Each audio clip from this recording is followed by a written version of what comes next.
ఓం శాంతి. మురళీ రవళి. ఈరోజుటి మురళీలోని కొన్ని మధుర మహావాక్యాలు. తేదీ 2-10-2023.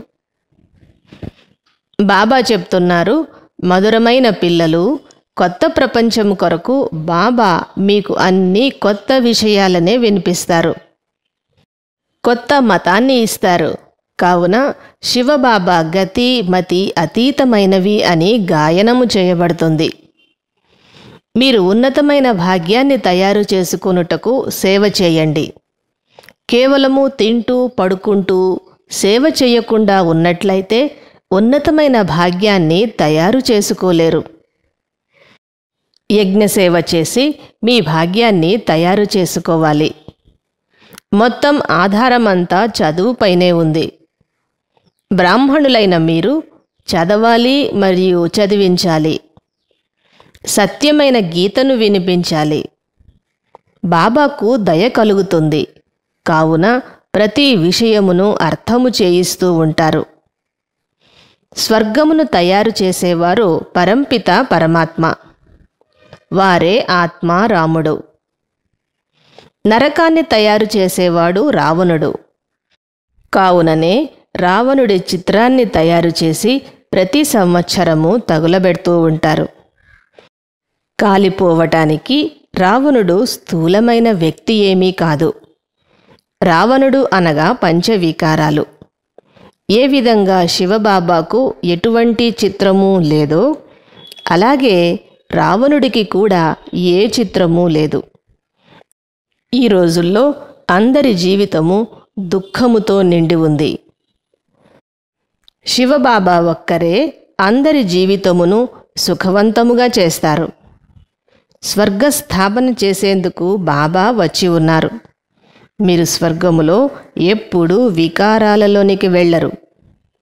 అది సంపూర్ణ నిర్వికారి రాజ్యము. ఇది వికారి రాజ్యము. నరక రాజ్యాన్ని రావణుడు స్థాపిస్తాడు.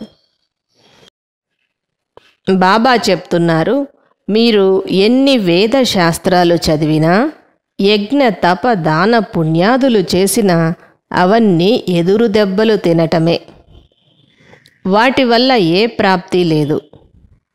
భక్తి మార్గములో లక్ష్యము ఉద్దేశ్యము అంటూ ఏమీ లేదు.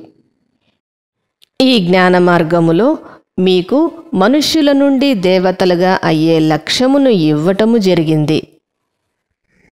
స్వర్గాధిపతులుగా కావాలనుకుంటే తప్పక పవిత్రముగా కావాలి.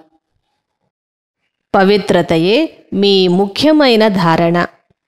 మొదట మీరు శాంతిధామంలోనికి వెళ్తారు. ఆ తరువాత స్వర్గంలోనికి వెళ్తారు.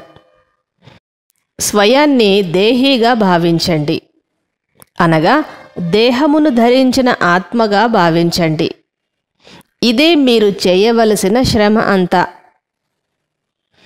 బాబా కొత్త ప్రపంచము కొరకు మీకు కొత్త మతాన్ని ఇస్తున్నారు. ఈశ్వరుని గతి మతి అతీతమైనవి. ఇది సత్యమైన గీతా జ్ఞానము. మీరు శివబాబాకు చాలా కాలము తరువాత కలిసిన పిల్లలు. పరమాత్మ ఆత్మలందరికీ కొత్త జ్ఞానాన్ని వినిపిస్తున్నారు. శివబాబా నిరాకారుడు. వారు విదేహి. విదేహి ఆత్మలకే ఈ కొత్త విషయాలను వినిపిస్తారు. కల్పక్రితము ఎవరైతే ఈ జ్ఞానాన్ని విన్నారో వారికే ఈ జ్ఞాన విషయాలు ఎంతగానో నచ్చుతాయి. వారే చదువుకుంటారు కూడా. మమ్మా బాబా అని అంటారు. ఇందులో అంధశ్రద్ధ విషయము ఏమీ లేదు.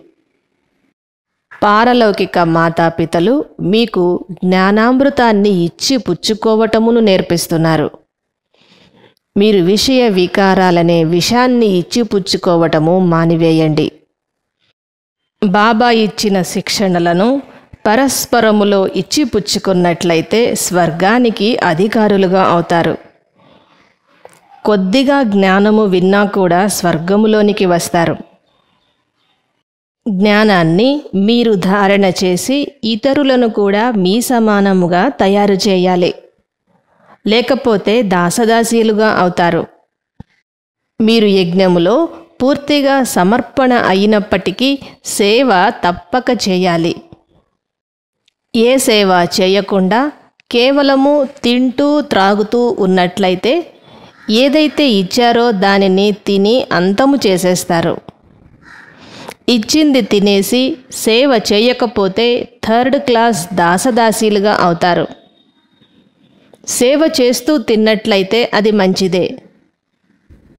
జ్ఞానరత్నాల వ్యాపారము ఏమీ చేయకపోతే అంతా తిని అంతము చేసేస్తారు. ఇంకా ఎక్కువ భారము తలకెక్కుతుంది.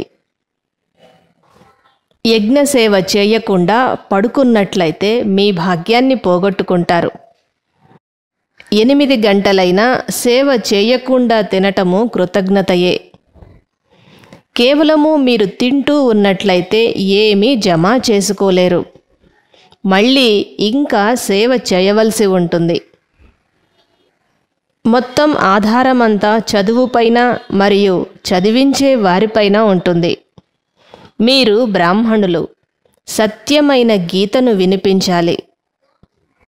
అందరికీ సత్యమైన ప్రాప్తిని కలిగించాలి. బాబా సత్యమును వినిపించి సత్యఖండానికి అధిపతులుగా తయారు చేస్తారు. బేహద్దు మాతాపిత అయిన భగవంతుడు మిమ్మలను దత్తత తీసుకున్నారు. వారు మీకు కొత్త విషయాలను తెలియచేస్తున్నారు. ఎంతగా బాబాను స్మృతి చేస్తారో అంత మీ జోలి నిండుతుంది. నేడు ప్రపంచము ఎన్నో అలజడులలో ఉంది. పిల్లలైన మీరు మాత్రము నిశ్శబ్దముగా ఉన్నారు. ఇందులోనే శాంతి, సుఖము రెండూ ఉన్నాయి. మీకు అల్లా మరియు రాజ్యాధికారము ఈ 2 పదాలే గుర్తుండాలి. అల్లా అయిన శివబాబా లభించటముతో మీకు స్వర్గరాజ్యాధికారమనే వెన్న లభించింది. బాబా ద్వారా లభించిన శిక్షణలను ఇతరులకు ఇవ్వాలి. మీ సమానముగా తయారు చేయాలి. 8 గంటలు తప్పకుండా సేవ చేయాలి. వరదానము: శుద్ధమైన భావనల ద్వారా ఫ్లూ రోగాన్ని సమాప్తము చేసి వరదానాలతో పాలింపబడే సఫలతామూర్తభవ. నేను సర్వశ్రేష్టమైన ఆత్మను, దేవాత్మను, మహాన్ ఆత్మను, విశేష పాత్రధారి ఆత్మను అనే భావనలో ఉన్నప్పుడు వ్యర్థమైన ఫీలింగ్ అనే ఫ్లూ రోగము రాదు. శుద్ధ భావనలు ఉన్నప్పుడు అశుద్ధమైన భావనలు రానేరావు. దీని ద్వారా ఫ్లూ రోగము నుండి అనగా శ్రమ నుండి మీరు ముక్తులవుతారు. సదా స్వయాన్ని వరదానాలతో పాలింపబడుతున్నట్లుగా అనుభవము చేసుకోగలరు. స్లోగన్: సంగమయుగపు మర్యాద పురుషోత్తములుగా కావటమే బ్రాహ్మణ జీవితపు శ్రేష్టమైన లక్ష్యము. మధురాతి మధురమైన ఆత్మీక పిల్లలకు మాతాపిత బాప్ దాదాల ప్రియ స్మృతులు మరియు గుడ్ మార్నింగ్. ఆత్మీక పిల్లలకు ఆత్మీక తండ్రి నమస్తే. ఓం శాంతి.